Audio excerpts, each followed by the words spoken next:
నమస్కారం. ప్రతిధ్వని కార్యక్రమానికి స్వాగతం. కేంద్రం తీసుకువస్తున్న విద్యుత్ చట్ట సవరణ బిల్లులోని అంశాలపై రాష్ట్రాలు తీవ్ర ఆందోళన వ్యక్తం చేస్తున్నాయి. ఈ బిల్లు యథాతథంగా ఆమోదం పొందితే రాష్ట్రాలపై తీవ్ర ఆర్థిక భారం పడుతుంది.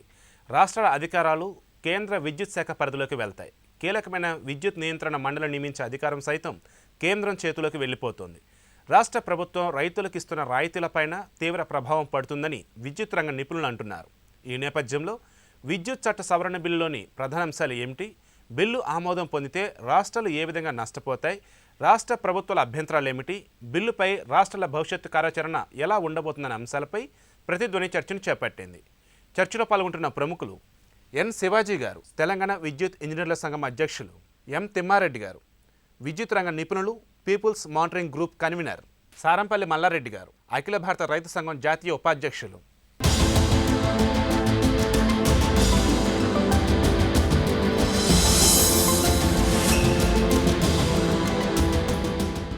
శివాజీ గారు, కేంద్రం తెచ్చిన 2020 విద్యుత్ చట్ట సవరణ బిల్లులోని ప్రధాన అంశాలు ఏమిటి, ఈ బిల్లుపై రాష్ట్రాలు వ్యక్తం చేస్తున్న ప్రధాన అభ్యంతరాలు ఏంటి? యాక్చువల్లీ ఎలక్ట్రిసిటీ రంగం అనేది ఉమ్మడి జాబితాలోను అంటే కాంకరెన్స్ లిస్ట్లో ఉండాల్సిన సబ్జెక్టు ఉంది కూడా.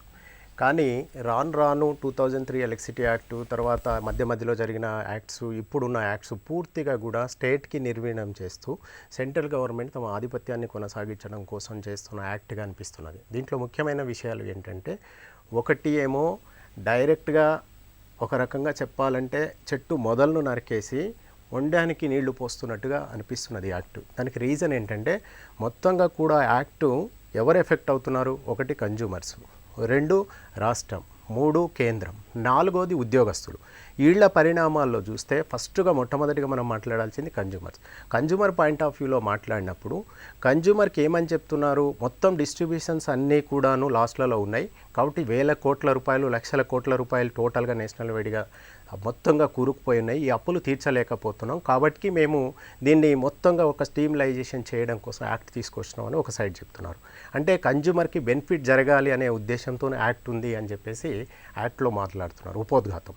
కానీ కిందకు వచ్చే టయానికి డైరెక్ట్గా ఫ్రాంచైజీస్ అండ్ సబ్ లైసెన్సెస్ పేరు మీద డిస్ట్రిబ్యూషన్ కంపెనీస్ అన్నిటినీ కూడా తీసుకొని వెళ్ళిపోయి ఎవరైతే ప్రైవేట్ ఎంటిటీస్ ఉన్నారో వాళ్ళను దారాదత్తం చేయడానికి చాలా స్పష్టంగా ఇన్స్ట్రక్షన్స్ వస్తున్నాయి. దీంట్లో ముఖ్య ఉద్దేశం ఎవడైనా సరే, ఇప్పుడు రాష్ట్రాలు కానీ కేంద్ర ప్రభుత్వాలు కానీ ప్రజల సంక్షేమం కోసం, ప్రజల అవసరాల కోసం పనిచేస్తాయి. ఏ ప్రైవేట్ ఎంటిటీ కూడా ప్రజల అవసరాల కోసం పనిచేయదు, పూర్తిగా ప్రాఫిట్ మోటివ్తోనే పనిచేస్తాయి. మరి అలాంటప్పుడు ఎట్లా కన్జ్యూమర్కి బెనిఫిట్ అవుతుందో మనం మాట్లాడుకోవాల్సిన సందర్భం. నేషనల్ రెన్యూవబుల్ ఎనర్జీ పాలసీ అని చెప్పేసి రెండోది తీసుకురావడం. అంటే డెఫినెట్గా దాదాపు 18 నుంచి 20% వరకు కూడా రెన్యూవబుల్ ఎనర్జీ, ఒకటి సోలారు, 2 హైడలు, 3 విండ్ పవర్. అంటే జియోగ్రాఫికల్గా భారతదేశంలో మొత్తంగా సౌతరన్ స్టేట్స్ అన్నీ కూడా ఎంటర్లీ డిఫరెంట్. కొంతమందికి విండ్ పవర్ ప్రొవిజనే లేదు తెలంగాణకు, అదే రకంగా హైడల్కి కొంతమందికి ప్రొవిజన్ లేదు, అదే రకంగా వేరే వాళ్ళకు సోలార్ కూడా ప్రొవిజన్ లేని స్టేట్స్ నేషనల్ వైడ్గా ఉన్నాయి. మొత్తంగా చూస్తుంటే ఈ పాలసీని తీసుకురావడంలో వాళ్ళ ఉద్దేశం ఏంటి అంటే, దాదాపు 18 నుంచి 20% ఏదైతే కన్జంప్షన్ టోటల్ మనం ఒక 1000 యూనిట్లు వాడితే దాంట్లో 200 యూనిట్ల వరకు ఈ రెన్యూవబుల్ ఎనర్జీ నుంచి, అందులో పర్టికులర్లీ నార్త్ ఈస్టర్న్లో ఉన్న ఎక్కువగా ఉన్న హైడల్ స్టేషన్స్ నుంచి వాడాల్సినట్టుగా ఒక ప్రెజర్ని మన మీద రుద్దడం జరుగుతున్నది. దాంట్లో పోనీ ఇప్పటికీ మనకు లేవా అంటే సఫిషియెంట్గా ఉంది, నాగార్జున సాగర్ ఉంది, అదే రకంగా శ్రీశైలం ఉన్నాయి. కానీ వాటికి సంబంధం లేదు. ఇప్పటి నుంచి తీసుకుంటున్న పీపీఎస్ అని చెప్పేసి ఇప్పటి నుంచి కొత్త వాటికి, అంటే రేపు వాడబోతున్న పవర్ కన్జంప్షన్లో డెఫినెట్గా వీటిని ఎగ్జెంప్షన్ ఇస్తూ కొత్త వాటి నుంచి మాత్రం ఇంత కొనాలని చెప్పడం. ఒకవేళ కొనకపోతే పెనాలిటీ, అది 50 పైసల నుంచి దాదాపు 2 రూపాయలకి పెంచడం అనడం. అంటే ఒక వ్యవస్థలో ఎవరు ఏంటి, రాష్ట్ర ప్రభుత్వం అవసరాల కోసం నిర్ణయాలు తీసుకోవాల్సిన నిర్ణయాలన్నీ కూడా కేంద్ర ప్రభుత్వం తీసుకొని రావడం. మూడోది, పీపీఏలు ఏదైతే ఉన్నాయో ఈ పీపీఏలు అన్నిటినీ కూడా సెంట్రల్ ఎన్ఫోర్స్మెంట్ మండలి అని చెప్పేసి ఒక కమిటీ ఫామ్ చేయడం. ఆ కమిటీ మొత్తంగా రివ్యూస్, దానికైతే చాలా బ్రహ్మాండమైన పవర్స్ ఇచ్చేసి ఉన్నారు, జ్యుడిషియరీ పవర్స్ కూడా ఇచ్చేశారు. ఏదో పాత రోజుల్లో స్టేట్ ఈఆర్సీస్ ఉండేవో ఆ ఈఆర్సీస్ అన్నిని సెక్షన్ 85 ప్రకారం మొత్తంగా కూడా రద్దు చేయడం జరిగింది. అంటే ఈఆర్సీని కూడా మనం డిసైడ్ చేయలేం, మొత్తం ఎన్ఫోర్స్మెంట్ మండలి ఏదైతే ఉందో ఆ ఎన్ఫోర్స్మెంట్ మండలి మాత్రమే డిసైడ్ చేస్తుంది. ఇదే రకంగా కామన్గా సబ్సిడీ క్రాస్ సబ్సిడీస్ ఏవైతే ఉన్నాయో ఇవి కూడా ఇవ్వాలా వద్దా అనేది కూడా డైరెక్ట్గా ఈ కమిటీ మాత్రమే సెంట్రల్ గవర్నమెంట్ కమిషన్ ఏదైతే పెట్టబోతున్నారో ఆ కమిషన్ పరిధిలోకి తీసుకొస్తున్నారు. ఇట్లా ఒక్కొక్కటి స్టేట్ ప్రొవిజన్లో ఉన్నాయి అన్నిటినీ కూడా తీసుకొని వెళ్ళిపోవడం వల్ల పర్టికులర్లీ తెలంగాణ రాష్ట్రాలకు కానీ లేకపోతే పక్కన ఉన్న ఆంధ్రప్రదేశ్ కానీ సదరన్ స్టేట్స్ అన్నిటికి కూడా మనకున్న జియోగ్రాఫికల్ రీత్యా ఇప్పుడు లిఫ్ట్ ఇరిగేషన్ భారీ ప్రాజెక్టులు, 25 లక్షల అగ్రికల్చర్ సర్వీసులు, ఆంధ్రాలో కూడా దాదాపు 19 లక్షల అగ్రికల్చర్ సర్వీసులు, వీటికి అన్నిటికి కూడా మీటర్ లేకుండా డైరెక్ట్గా తెలంగాణలో 24 అవర్స్ ఇవాళ నిరంతరాయమైన క్వాలిటీ ఆఫ్ సప్లై అందిస్తున్న సందర్భం.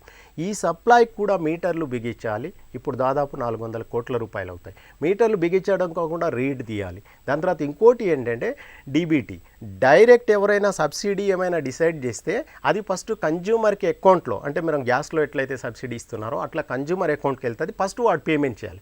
అంటే ఇప్పుడు అగ్రికల్చర్ రైతు కూడా రమారామి ఒక 5 HP మోటార్ ఉన్నట్టయితే 3,000 రూపాయల నుంచి 3,500 వరకు మంత్లీ కంపల్సరీగా ఫస్ట్ పేమెంట్ చేయాలి. దీనికి సబ్సిడీ స్టేట్ ఇస్తుందా లేదా క్రాస్ సబ్సిడీలో నుంచి ఇస్తారా, ఆ అమౌంట్ని మొత్తాన్ని కూడా అతని అకౌంట్లో ట్రాన్స్ఫర్ చేయాలి అనేది దీని సారాంశంగా చెప్పుకుంటా పోతున్నా. మీరు కాంట్రాక్టు, సబ్ కాంట్రాక్టు, ఫ్రాంచైజింగ్స్ ఇప్పటికీ ఆల్రెడీ ప్రపంచం మొత్తం మీద కూడా ఇంక్లూడింగ్ ఫారెన్ కంట్రీస్ అన్నిట్లలో కూడా ఇంప్లిమెంటేషన్ అయింది. ఎవరు కూడా సక్సెస్ కాలే. ఎలక్ట్రిసిటీ రంగానికి ఇవాళ వచ్చిన పరిణామం ఏంటంటే సార్, గాలి, నీరు, మినిమం నీడ్స్, ఈవెన్ దో బాత్రూంలో వెళ్ళిన తర్వాత చేతులు కడుక్కోవాలంటే వెంటనే వాటర్ రావాలంటే మోటార్ వేయాలి. ఇలాంటి సందర్భాల్లో ఇది నీడీగా తయారైన సందర్భం. దీన్ని ప్రైవేటైజేషన్ చేయడానికి సాయశక్తుల ప్రయత్నాలు జరుగుతున్నాయి. ఇది మంచి పరిణామం కాదు. కన్జ్యూమర్స్ చాలా ఇబ్బంది పడుతున్నారు. ఇది ఎలక్ట్రిసిటీ ఉద్యోగుల కంటే కూడా ఎక్కువగా కన్జ్యూమర్ పాయింట్ ఆఫ్ వ్యూలో చూస్తే ఒక్కొక్క రాష్ట్రం జియోగ్రాఫికల్గా ఉన్న పరిస్థితుల రీత్యా ఆ రాష్ట్రాలకు ఉన్న పవర్స్ని తీసేయడం కంటే కూడా అడ్వైజరీ కమిటీగా సెంట్రల్ గవర్నమెంట్ ఏదైతే పాత రోజుల్లో పనిచేసిందో అట్లా అడ్వైజరీ చేసుకుంటూ కావాల్సిన పాలసీని ఇంప్లిమెంటేషన్ స్టేట్ ద్వారానే చేసినట్టయితే ఎటువంటి ఇబ్బంది ఉండదు. తిమ్మారెడ్డి గారు, 2020 విద్యుత్ చట్ట సవరణ బిల్లును రాష్ట్ర ప్రభుత్వాలు తీవ్రంగా వ్యతిరేకిస్తున్నాయి. ఈ బిల్లుతో రాష్ట్రాలపై ఎటువంటి ఆర్థిక భారం పడుతుంది? రాష్ట్రాలు ఏ విధంగా నష్టపోయే ప్రమాదం ఉంది? మొత్తం అన్ని రాష్ట్రాలకు ఒకటి రకంగా చెప్పలేమని, ఒక్కొక్క రాష్ట్రం పరిస్థితి ఒక్కొక్క రకంగా ఉండొచ్చు. కానీ ఎంతవరకు రాష్ట్రాలు నష్టపోతాయని కాదు, కానీ ముఖ్యంగా చూసుకుంటే ఇందులో వస్తున్నది అంటే బేసిక్గా ఈ యాక్టు సాధించదలుచుకున్నది పేమెంట్ సెక్యూరిటీ మెకానిజం అన్నట్టు. అంటే చాలా దాదాపు ఇప్పటికీ దేశం లోపల ఈ వివిధ డిస్కామ్లు దాదాపు 90,000 కోట్ల రూపాయలను ఈ విద్యుత్ ఉత్పత్తిదారులకు చెల్లించవలసి ఉన్నది. దానివల్ల దాన్ని ఎట్లా సాధించాలన్న భాగంగా ఈ చట్టాన్ని తీసుకొచ్చారు. కానీ ఇందులో సమస్య ఏమంటే ఎందుకు అది చేయలేకపోతున్నారని వీళ్ళు ఒకటి చూపిస్తున్నది ఏమిటంటే, ఈ రాష్ట్ర ప్రభుత్వాలు ఏవైతే సబ్సిడీలను అనౌన్స్ చేస్తున్నాయో వాటిని సరిగా పే చేయలేకపోతున్నాయి కాబట్టి వాటిని డీబీటీ రూపంలో చేస్తే అదొక సొల్యూషన్. కానీ మీరు తెలంగాణ, ఆంధ్ర లాంటి రాష్ట్రాలు తీసుకున్నప్పుడు అది సమస్య కాదు. కానీ ఈ రెండు రాష్ట్రాల్లో దాదాపు 80 నుంచి 90% సబ్సిడీలను రాష్ట్ర ప్రభుత్వాలు 12 నెలల లోపల నెలవారీగా చెల్లిస్తూ వస్తారు. అక్కడ సమస్య లేదు. కానీ ఈ రాష్ట్రాల్లో ముఖ్యంగా వచ్చిన సమస్య అరియాస్ అన్నారు. అంటే ముఖ్యంగా వివిధ ప్రభుత్వ డిపార్ట్మెంట్ల నుంచి రావాల్సిన బిల్లు చెల్లింపులు సరిగా సాగడం లేదు. దానివల్ల దాదాపు ఒక తెలంగాణలో చూసుకుంటే దాదాపు 10,000 కోట్ల రూపాయలు అరియర్స్ వివిధ ప్రభుత్వ డిపార్ట్మెంట్ నుంచి ఇటు డిస్ట్రిబ్యూషన్ కంపెనీస్ లేకపోయినాయి. కాబట్టి ఈ డిస్ట్రిబ్యూషన్ కంపెనీస్కు ఈ అరియర్స్ భారం వల్ల వాళ్ళు ఉత్పత్తిదారులకు పే చేయలేకపోతున్నారు. సో ఇక్కడ ఈ తెలంగాణ, ఆంధ్ర వంటి రాష్ట్రం లోపల వస్తున్న సమస్య ఇది అన్నట్టు. ఇక్కడ దీనికి ఈ సబ్సిడీని డైరెక్ట్గా పేమెంట్ చేయవలసిన వల్ల వచ్చే సొల్యూషన్ కాదు అది. కాబట్టి ఏ విధంగా ఈ వివిధ డిపార్ట్మెంట్లో సకాలంలో బిల్లులు పే చేసేటట్టు చేయగలిగితే, అంటే ఇక్కడ రాష్ట్ర ప్రభుత్వాలు చొరవ తీసుకొని వివిధ డిపార్ట్మెంట్లకు వాళ్ళ బడ్జెట్ అనుకూలంగా ఎప్పటికప్పుడు చేయగలిగితే ఒకసారి ఇది సొల్యూషన్ వస్తుంది. దాంతోపాటు ఇక్కడ ఏం చేస్తున్నారంటే ఈ పేమెంట్ సెక్యూరిటీ మెకానిజాన్ని ఇంప్లిమెంట్ చేయడాన్ని రూరల్ లోడ్ డిస్పాచ్ సెంటర్లకు అట్లాగే స్టేట్ లోడ్ డిస్పాచ్ సెంటర్లకు వాళ్ళకు ఇందిస్తున్నారు పవర్. కానీ అవి బేసిక్గా అవి టెక్నికల్ ఇన్స్టిట్యూషన్స్, అంటే వాటికి ఫైనాన్షియల్ ఎక్స్పర్టైజ్ లేదు వాళ్ళు. కాబట్టి వాళ్ళు ఇటువంటి మెకానిజం వాళ్ళు హ్యాండిల్ చేయగలరు అనేది ఒక సమస్య ఒకటి. దాంతోపాటు ఇంకోటి ఏమొస్తుందంటే ఎప్పుడైతే ఇటు విద్యుత్ ఉత్పత్తిదారులకు అట్లాగే డిస్ట్రిబ్యూషన్ కంపెనీస్కు మధ్య వస్తున్న సమస్య కాబట్టి వీటి నుంచి ఈ లీగల్ సమస్య కూడా ఉత్పన్నమైన సమస్య వస్తుంది. కాబట్టి ప్యూర్లీ టెక్నికల్గా ఉన్న లోడ్ డిస్పాచ్ సెంటర్లను వీళ్ళు ఇటు లీగల్ ఇష్యూస్లోకి నెట్టబడుతున్నారు. దీనివల్ల అది సమస్య సాల్వ్ చేయడం బదులు కొత్త సమస్యలను అది ఉత్పత్తి క్రమంలో వస్తుంది. అంటే మీరు అన్నట్టు ఇప్పుడు విద్యుత్ చట్ట సవరణ బిల్లుకి ఆమోదం కనుక పొందితే విద్యుత్ సంస్థలపై కూడా ఆ ప్రభావం తీవ్రంగా ఉంటుంది. అంటే మొత్తం అంటే ఒక్కొక్క ఏ సంస్థలతో ఏ పనులు చేయాలనుకో ఆ పనులు వదిలిపెట్టి వేరే పనులు చేయాల్సి వస్తుంది. ఇంకొకటి ఏమంటే ఇప్పుడు క్రాస్ సబ్సిడీ సర్చార్జ్, వినియోగదారు లోపల వివిధ రకాల సామర్థ్యం ఉన్న వాళ్ళు బిల్లులు మొత్తం చెల్లించగల వీళ్ళు ఉంటారు, అట్లా బిల్లు పే చేయగల ఉంటారు. ఇప్పుడు 0 నుంచి 50 యూనిట్ల వాళ్ళు ఉంటారు, వాళ్ళు మొత్తం ఫుల్ కాస్ట్ పే చేయలేరు. కానీ 300-400 యూనిట్లు ఎక్కువ ఉన్న వాళ్ళు ఎక్కువ బిల్లు పే చేసే సామర్థ్యం ఉంటుంది. కాబట్టి ఎక్కువ విద్యుత్తును వాడేవాళ్ళు తక్కువ విద్యుత్ వాడే వాళ్ళ ఖర్చును వీళ్ళు క్రాస్ సబ్సిడీ ద్వారా కొంచెం భరించే అవకాశం ఉంది. అది ముఖ్యంగా ఇటు ఇండస్ట్రియల్ రంగం లోపల, కమర్షియల్ రంగం లోపల ఇదవుతుంది. కానీ ఈ చట్టం వస్తే వీళ్ళు దీని ప్రకారం మొత్తం క్రాస్ సబ్సిడీ సర్చార్జ్ మొత్తం తీసేయాలి. అప్పుడు అదేమవుతుంది, అప్పుడు 1 మెగావాట్ అంతకంటే ఎక్కువ విద్యుత్ వినియోగం ఉన్న వినియోగదారులు, ముఖ్యంగా ఇండస్ట్రీ లోపల, తర్వాత కమర్షియల్ రంగం లోపల వాళ్ళు ఓపెన్ యాక్సెస్ ద్వారా బయటకు వెళ్ళే అవకాశం ఉంది. అప్పుడు బయటకు వెళ్ళిన ఏమవుతుంది, వాళ్ళ కోసమైతే ఈ డిస్ట్రిబ్యూషన్ కంపెనీస్ ఎంత విద్యుత్తును కొనాలనుకున్నారో ఆ కొనడానికి కొన్న విద్యుత్తును వినియోగించే వాళ్ళు లేకపోతే, కానీ వినియోగించలేకపోయిన దాన్ని కొనకుండా ఉండాలి. కానీ వీళ్ళు డిస్ట్రిబ్యూషన్ కంపెనీస్ మాకు ఈ విద్యుత్ అవసరం లేదు, మేము బయటకు వస్తాను అనుకోండి, అప్పుడు ఈ ఎలక్ట్రిసిటీ కాంట్రాక్ట్ ఎన్ఫోర్స్మెంట్ ఏజెన్సీ ఉంటుంది, వాళ్ళు ఏమంటారు, మీరు దాన్ని తప్పకుండా పాటించాలి అంటారు. అప్పుడు డిస్ట్రిబ్యూషన్ కంపెనీస్ ఏం చేయాలి అంటే, అప్పుడు ఆటోమేటిక్గా డిస్ట్రిబ్యూషన్ కంపెనీస్ మీద ఈ క్రాస్ సబ్సిడీ సర్చార్జ్ వల్ల భారం పెరిగే అవకాశం ఉన్నది. అంటే ఎప్పుడైతే ఎక్కువ విద్యుత్ వినియోగించేసే పరిశ్రమదారులు అట్లా కమర్షియల్ ఎస్టాబ్లిష్మెంట్స్ డిస్ట్రిబ్యూషన్ కంపెనీస్ బయట ఓపెన్ యాక్సెస్ ద్వారా బయటకు వెళ్తారో వాళ్ళకి తక్కువ ఖర్చుకు విద్యుత్ లభ్యమవుతుందని, అప్పుడు ఆ క్రాస్ సబ్సిడీ సర్చార్జ్ భారం మొత్తం ఇటు డిస్ట్రిబ్యూషన్ కంపెనీస్ భరించాల్సి వస్తుంది. అటు వాళ్ళు ఎక్కడి నుంచో భరిస్తారు, అప్పుడు తిరిగి వాళ్ళ నష్టాల్లోకి తీసుకోవాల్సి వస్తుంది. అంటే ఈ చట్టం యొక్క సవరణలు అది డిస్ట్రిబ్యూషన్ కంపెనీస్ని కాపాడటం బదులు తిరిగి ఇంకా ఎక్కువ ఆర్థిక సమస్యల్లో పలికి తీసుకెళ్లే అవకాశం ఉంది. మల్లారెడ్డి గారు, విద్యుత్ చట్ట సవరణ బిల్లు తేవటంపై కేంద్రం యొక్క ముఖ్య ఉద్దేశం ఏంటి? ఈ బిల్లు ప్రభావం పేదలు, రైతులకు ఇస్తున్న రాయితీలపై ఎలా ఉంటుంది? డైరెక్ట్ బెనిఫిట్ ట్రాన్స్ఫర్ విధానం వల్ల పేదలు, రైతులు ఎలాంటి ఇబ్బందులు పడతారంటారు? రాష్ట్ర ప్రభుత్వం తన అధీనంలో ఉన్నప్పుడు జనరేషన్ కానీ, పంపిణీ వ్యవస్థను కానీ, లాభ నష్టాలు కానీ వీళ్ళు చూస్తూ వచ్చారు ఇంతకాలం. వీళ్ళు ఇక్కడ క్రాస్ సబ్సిడీ ద్వారా కొంతమంది పేదలకు ఉచితంగా ఇచ్చారు, కొంతమంది హై టెన్షన్ వాడే వాళ్ళకు మీద అదనపు ఛార్జీలు వేశారు. క్రాస్ సబ్సిడీ లేకుండా ఏ అంశం కొనసాగదు. ఎందుకంటే ఇప్పుడు చౌకడిపో బియ్యం ఇస్తున్నాం, ఆ భారం ఇంకోళ్ళ మీద పడుతుంది. క్రాస్ సబ్సిడీ అనేది అన్ని రంగాలలో ఉంది. అయితే ఇక్కడ కేంద్రం ఏమిటంటే, ఇవాళ 20% సోలార్ విద్యుత్తు ఉత్పత్తి చేస్తున్నారు. ఆ విద్యుత్తు ఎవరు కొనడం లేదు. కాబట్టి ఏమిటంటే దాన్ని కొనేటట్టు చేయాలి అంటే రెగ్యులేటరీ కమిషన్స్ ఉన్నాయి, అవి రాష్ట్ర ప్రభుత్వాలు ఎంపిక చేస్తున్నాయి. కాబట్టి రెగ్యులేటరీ కమిషన్స్ను వాళ్ళు ఎంపిక చేస్తారు. కేంద్రం ఎంపిక చేసి వాళ్ళ చెప్పు చేతుల్లో ఉన్నటువంటి వాళ్ళతోటి ఈ రెగ్యులేటరీ కమిషన్ ద్వారా 20% ఖచ్చితంగా మీరు ఈ సోలార్ విద్యుత్తును వినియోగించాలంటారు. అది ఎప్పుడు వస్తుంది? పీక్ అవర్లో రాదు. మార్నింగ్ 6 to 10, ఈవినింగ్ 6 to 10 మధ్యలో ఉండదు. 10 o'clock నుంచి 5 o'clock వరకే ఉంటుంది సోలార్ విద్యుత్తు. అందువల్ల ఏంటంటే దానికి ఒక లిమిట్ ఉంది. దాని 1 మెగావాట్ ఉన్నప్పటికీ అది అందులో మనకు ఉపయోగపడే విద్యుత్తు 20%. మొత్తం అది దాని మొత్తం టోటల్గా మన పవర్ ఉత్పత్తి కాదు. ఎందుకంటే దాదాపు 2/3 టైము పని చేయకుండానే ఉంటుంది. అందువల్ల ఏమిటంటే సోలార్ వినియోగించడం కానీ, విండ్ విద్యుత్తును వినియోగించడానికి కానీ ఏ అగ్రిమెంట్స్ అయితే చేసుకోవాలో ఆ అగ్రిమెంట్ చేసుకొని వాళ్ళకు లాభాలు కలిగించాలి. అయితే వాళ్ళెవరు? సోలారు బాగా డబ్బు ఉన్నటువంటి వాళ్ళు, పాలక వర్గానికి అనుకూలంగా ఉన్నవాళ్ళు. అందువల్ల ఏమిటంటే వాళ్ళ విద్యుత్తును వినియోగించాలి. ఇప్పుడు ఆంధ్రప్రదేశ్ పరిస్థితి ఎలా ఉంది? వాళ్ళకు 3000 మెగావాట్లు ఎక్సెస్ ఉంది. మనకు కూడా ఏమిటంటే ఇప్పుడు 7000 ఉంది. మనకి ఇప్పుడు 3000 మెగావాట్లు మనకు సోలార్ విద్యుత్ ఉంది. అందువల్ల ఏంటంటే సోలార్ విద్యుత్తును ఆల్రెడీ వీళ్ళు డిపార్ట్మెంట్ వాళ్ళు కొనుగోలు చేసి దాంట్లో వాళ్ళ గ్రిడ్లో కలుపుకొని కొన్ని డబ్బులు ఇస్తూ ఉన్నారు, ఇళ్లలో కానీ అక్కడ కానీ ఇక్కడ కానీ పెట్టుకుంటే. అందువల్ల ఏంటంటే ముఖ్యంగా కేంద్ర ప్రభుత్వం తానే రెగ్యులేటరీ కమిషన్ను నిర్ణయించి ఈ ప్రైవేటు ఉత్పత్తి చేసేటటువంటి వాళ్లకు లాభాలు కలిగించడం కోసం, ఆ కలిగించే విధానానికి రెగ్యులేటరీ కమిషన్ తీర్పులు ఇచ్చే విధంగా ఉండడం కోసం ఇది మొట్టమొదటి ప్రయోగం. ఈ బిల్లు వల్ల పేదలకి, రైతులకి ఏ విధంగా నష్టం చేకూరే అవకాశం ఉందంటారు? ఇప్పుడు పేదలు ఏమిటంటే, ఇప్పుడు మన తెలంగాణలో 24 లక్షల మంది ఉన్నారు, అక్కడ ఒక 20 లక్షలు ఉన్నారు, అంతా 44 లక్షల మంది రైతులు ఈ ఉభయ తెలుగు రాష్ట్రాలలో ఉచిత విద్యుత్తు వాడుతూ ఉన్నారు. ఎప్పటి నుంచి? 2004 నుంచి. ఈ మధ్యలో 24 hours అని చెప్పని తెలంగాణలో ప్రవేశపెట్టారు. సరే, 24 hours ఏదో వాళ్ళు వాడుకుంటున్నారు, కానీ వాళ్ళు ప్రొడక్షన్ చేస్తూ ఉన్నారు, ఆహార ధాన్యాల ఉత్పత్తి చేస్తూ ఉన్నారు సమాజానికి.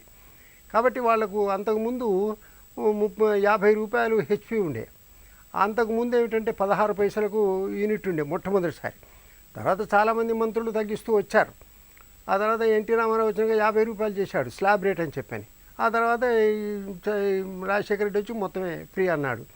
దాన్ని బట్టి అన్ని రాష్ట్రాలలో అన్ని చోట్ల కూడా ఫ్రీ నడుస్తూ ఉంది. ఎందుకంటే అగ్రికల్చర్ మీద వాళ్ళకి గిట్టుబాటు కావడం లేదు, ఆత్మహత్యలు జరుగుతున్నాయి, కాబట్టి ఏదో ఒక మేలు చేయాలి అని చెప్పి చేస్తూ ఉన్నారు. ఇప్పుడు వాళ్ళకు మీటర్లు పెడతారు, మీటర్లు పెట్టి డబ్బులు వసూలు చేస్తారు, చేసి వాళ్ళకు రియంబర్స్ వస్తుంది. ఏ గవర్నమెంట్ రియంబర్స్ ఇస్తుంది? ఇప్పటికి మన రాష్ట్ర ప్రభుత్వం ఏటా 6 నుంచి 7,000 కోట్లు బడ్జెట్ నుంచి సబ్సిడీ ఇస్తున్నది. అలాగే అన్ని రాష్ట్ర ప్రభుత్వాలు కూడా అట్లా ఇవ్వగలిగినటువంటి స్థితిలో ఉండాలి. దాదాపు మనకు పేరుకి 29 రాష్ట్రాలు తప్ప 19 రాష్ట్రాల యొక్క ఆర్థిక పరిస్థితి ఏంటంటే కేంద్రం మీదనే ఆధారపడింది. వాళ్ళ డబ్బులు వస్తేనే వాళ్ళకు జీతాలు వస్తాయి. ఇప్పుడు మీ ఈ 7 సిస్టర్స్ ఈస్టర్న్ స్టేట్స్ కానీ వాటికి అన్నిటికి కానీ తెల్లవారు లేస్తే వాళ్ళు సెంటర్ నుంచి డబ్బులు రావాలి.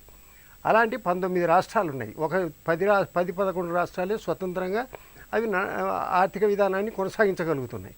ఇది ఒకటి. రెండవది ఏమిటంటే మన ప్రజల సౌలభ్యం కోసం 0 to 50, 51 to 100 వరకు ఎవరైతే విద్యుత్ వాడుతున్నారో డొమెస్టిక్ వాళ్లకు మినహాయింపులు ఇచ్చారు, చాలా తక్కువ రేటుకి ఇచ్చారు. కొన్ని సందర్భాలలో మాఫీ కూడా చేశారు.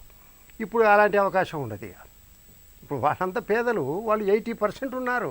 ఈ రైతులు కానీ ఇప్పుడు ఈ డొమెస్టిక్ వాడే 100 యూనిట్స్ లోపు వాడేవాళ్ళు కానీ లెక్కేస్తే వినియోగదారులలో ఇప్పుడు మన తెలంగాణలో 1,50,00,000 కనెక్షన్స్ ఉన్నాయి. హెచ్డి కనెక్షన్స్ ఎన్ని ఉన్నాయండి? అన్ని 10,000 కూడా లేవు. అందువల్ల ఏమిటంటే అతి ఆదాయం తక్కువ వస్తున్నటువంటి వాళ్లకు ఈ సెంటర్ యొక్క డిసిషన్ వల్ల తీవ్రమైనటువంటి భారం పడుతుంది. వాడెవడిగా కరెంట్ అంటే భయపడి పారిపోవాల్సినటువంటి పరిస్థితి ఏర్పడుతుంది. అసలు నిజానికి ఒక దేశం అభివృద్ధి కావడానికి ప్రధానంగా తలసరి వాడకం విద్యుత్తు ఎంత అని చెప్పి చూస్తారు. ఇప్పుడు మన దగ్గర విద్యుత్తు 1,500 యూనిట్స్ ఉన్నది. అమెరికాలో అయితే 4,500 యూనిట్స్ వాడతారు.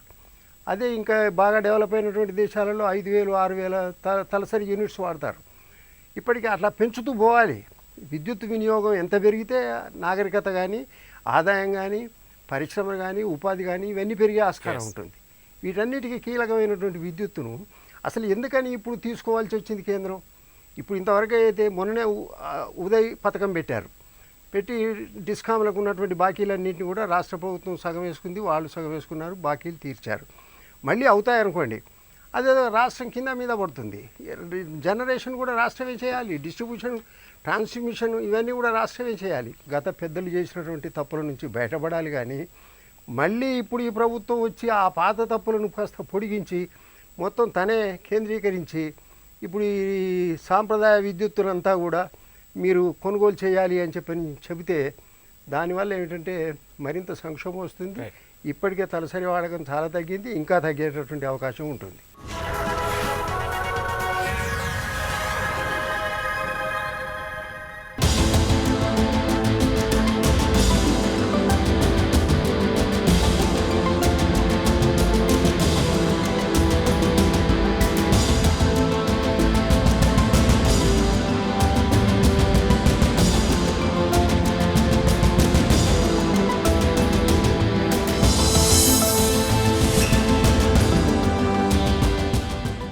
శివాజీ గారు, ప్రస్తుతం స్టేట్ ఈఆర్సీ పాలక మండలిని రాష్ట్ర ప్రభుత్వం నియమిస్తుంది. ఇక నుంచి విద్యుత్ నియంత్రణ మండలిని నియమించే అధికారం కూడా కేంద్రం చేతిలోకి వెళ్తుంది. దీనిని రాష్ట్రాలు అసలు ఎంతవరకు అంగీకరిస్తాయంటారు? అంటే ఒకటి యాక్చువల్లీ ఏంటంటే పాత రోజుల ప్రకారం central electricity regulatory commission already 2003 act తర్వాత వచ్చిన అమెండ్మెంట్స్ యాక్ట్ ప్రకారం స్టేట్కి ఏఆర్సీ చైర్మన్ని ఏఆర్సీ కమిటీని వేసుకునే ప్రొవిజన్ ఉండేది. కానీ ఈ ప్రొవిజన్ని కూడా పూర్తిగా తీసుకొని వెళ్ళిపోయి ఏం చేశారు, ఒకటి ఎవరు ఉండాలి చైర్మన్ ఏంటి అనేది కూడా డిసైడ్ చేయాల్సింది నేషనే. మేబీ ఏమైనా రిక్వెస్ట్ ఉంటే ఇవ్వచ్చు స్టేటు, అది నామినల్ అయిపోతుంది. సో రేపు తెలంగాణ రాష్ట్ర పరిస్థితుల అవసరాల రీత్యా కూడా తెలంగాణకు సంబంధం లేని వ్యక్తి చైర్మన్గా అవుతాడు. సో అతను ఎటువంటి పరిస్థితుల్లోని ఇక్కడ కన్జ్యూమర్ పాయింట్ ఆఫ్ వ్యూలో ఇక్కడున్న వెదర్ని బట్టి ఇక్కడున్న అగ్రికల్చరు, లిఫ్ట్ ఇరిగేషన్ వీటిని దృష్టిలో పెట్టి రేపు రెగ్యులేటరీ కమిషన్ పనిచేయదు. అది చాలా తీరని నష్టం. అది ఒక రకంగా ఉద్యోగస్తులకు కూడా భారీ నష్టం, అదే రకంగా కస్టమర్స్కి కూడా భారీ నష్టం. ఈ పవర్స్ని డైరెక్ట్గా సెంట్రల్ గవర్నమెంట్ తీసుకోవడం అనేది కొంచెం ఆలోచించాల్సిన అవసరం. డెఫినెట్గా అది స్టేట్కే పరివిలో ఉండాలి. అవి కూడా గైడ్లైన్స్ మాత్రం సిఆర్సీనే ఇస్తుంది స్టేట్ ఈఆర్సీకి కూడా. ఆ గైడ్లైన్స్లో ఏమైనా రిక్వెస్ట్లు పెట్టుకున్నట్టు అది పోతుంది. అది పోగా ఇంకోటి ఇంపార్టెంట్ అనే విషయం ఇక్కడ దానికి లింక్ అయిన విషయం రెండు ఉన్నాయి. నేషనల్ పీపీఏకు ఎన్ఫోర్స్మెంట్ కమిటీ ఒకటి ఇవ్వడం, తర్వాత ఎన్ఎల్డిసి నేషనల్ లోడ్ డిస్పాచ్ సెంటర్ అని పెట్టడం. అసలు నేషనల్ లోడ్ డిస్పాచ్ సెంటర్కి అయితే ఇప్పుడు మనకున్న పరిస్థితిలో సదరన్ రోజుల లోడ్ డిస్పాచ్ సెంటర్ ఏమో ఆల్రెడీ బెంగళూరులో ఉంది. సదరన్ స్టేట్కి అన్నిటికీ సంబంధించి ఏమైనా రిక్వైర్మెంట్ని బట్టి అక్కడ నుంచి ఇన్స్ట్రక్షన్స్ వస్తాయి. స్టేట్ లోడ్ డిస్పాచ్ సెంటర్స్ ఉన్నాయి, కంపెనీకి సంబంధించిన లోకల్ డిస్పాచ్ సెంటర్స్ ఉన్నాయి. ఇట్లా 3 ఉండగా ఇప్పుడు 3టికి కూడా అసలు లోడ్ డిస్పాచ్ సెంటర్ ఏం చేస్తుందంటే సార్, కరెంట్ ఎంత అవసరం, ఎవరికి ఎంత అవసరం ఉన్నది, ఎవరికి ఎంత ఇవ్వాలి, దానికి తోడు ఒకవేళ సందర్భం వచ్చి ఎక్కువ తక్కువ అంటే డిమాండ్ ఎక్కువ ఉన్నది, వాడకం తక్కువ ఉన్నది అనుకోండి, ఈ రెండింటికి డిమాండ్ ఎక్కువ ఉన్నది కానీ జనరేషన్ తక్కువ ఉన్నది, అప్పుడు ఎవరికి ఇవ్వాలి ఏంటి అనేది ఒకటి డిసైడ్ చేస్తుంది. లేదా జనరేషన్ ఎక్కువ ఉంది కానీ డిమాండ్ ఏమో తక్కువ ఉన్నది, ఆ టైంలో ఇట్లా చేస్తుంది. ఇది ఏమైపోయిందంటే నేషనల్ మెరిట్ డిస్పాచ్ ఆర్డర్ ప్రకారం ఇప్పుడు ఇవ్వాలని చెప్పేసి ఇవ్వబోతున్నారు. నేషనల్ దాని ప్రకారం చేసినట్టయితే రేపు తెలంగాణలో కట్టబోతున్న కొత్త ప్రాజెక్టులన్నిటికీ క్యాపిటల్ ఇన్వెస్ట్మెంట్ ఇప్పుడు కొత్తగా దాదాపు 10 నుంచి 15 సంవత్సరాలు క్యాపిటల్ ఇన్వెస్ట్మెంట్ తీసుకోవాల్సిన అవసరం వస్తుంది. సో రేపు అవి ఓపెన్గా చెప్పాలంటే రేట్ ఎక్కువ ఉంటాయి కాస్ట్, ఎందుకంటే కన్స్ట్రక్షన్ కాస్ట్ ఉంది, కన్స్ట్రక్షన్ కాస్ట్లో క్యాపిటల్ ఇన్వెస్ట్మెంట్ పోయేంతవరకు ఇవ్వాలి కాబట్టి వాటిని వద్దంటారు. రేపు నేషనల్ ఎక్కడి నుంచో తీసుకోమంటాడు. అది పోగా నెక్స్ట్ అల్టిమేట్గా యూటిలైజేషన్ చేసుకుంటే ఎవరు, డిస్ట్రిబ్యూషన్లో ఎవరు వచ్చిరన్నారు, 2 ఫ్రాంచైజెస్ వచ్చారు, రెండోది సబ్ లైసెన్సీస్ వచ్చారు. సబ్ లైసెన్సీస్కి అయితే అసలు ఎటువంటి ఎక్స్పీరియన్స్ లేదు సార్, ఆయనకు ఏమీ అవసరం లేదు. అసలు మొత్తంగా కూడా ఇక్కడ హైదరాబాద్లో కేక్ అంటే మనం తీసుకున్నప్పుడు కేక్లో ఏదైతే చెర్రీస్ అవి ఇవి పికప్ చేసుకుంటాడో అట్లా మొత్తం ఎక్కడైతే కన్జంప్షన్ కరెక్ట్గా రెవెన్యూ 100% వస్తున్న ఏరియాస్ ఉన్నాయో ఆ ఏరియాస్లో వాళ్ళు తీసేసుకోవడమే కాకుండా వాటి మీద ఆధిపత్యం కూడా మొత్తంగా కూడా ఆపరేషన్ అండ్ మెయింటెనెన్స్ అన్నిటికి సంబంధించిన ఆధిపత్యాన్ని కూడా వాళ్ళకి ఇవ్వడం జరిగింది. అదే కాకుండా ఇంకొక మెకానిజం ఉంది, open access mechanism. In case అతను ఇక్కడ మన అవసరాల కోసం ఒక ఎక్స్ అనే ఏరియాలో అవసరాలకు దాదాపు ఒక 20 మెగావాట్లు అవసరం, కానీ ఈ 20 మెగావాట్లు ఇవాళ ఉన్న తెలంగాణకు కానీ లేకపోతే నేషన్ చెప్పినట్టుగా ఇటు ఎన్టీపీసీ నుంచి కానీ లేకపోతే హైడల్ నుంచి కానీ లేకపోతే సోలార్ నుంచి కానీ లేకపోతే స్టేట్ జనరేషన్ నుంచి తీసుకోకుండా ఇతను ఎక్కడో రాష్ట్రంలో తక్కువకు ఉందని చెప్పేసి తీసుకొచ్చేసి డైరెక్ట్ అమ్ముకో ఆయన డబ్బులు చేసుకున్నా సరే ఎవరు మాట్లాడే పరిస్థితి లేదు. Cost of service already decide చేస్తున్నాడు. ఇవాళ తెలంగాణలో కాస్ట్ ఆఫ్ సర్వీస్ ₹6.70 ఉంది. ఇవాళ ₹6.70 ఉన్నట్టుగా ఇందాక పెద్దోళ్ళు చెప్పినట్టుగా మనం ₹1.45 ఇస్తున్నాం, అగ్రికల్చర్కి 0కి ఇస్తున్నాం. వీటికి అన్నిటికీ వాటికి సంబంధం లేదు. ఆయన డబ్బులు ఇస్తేనే కరెంట్ ఇస్తాడు, లేకపోతే లేదు.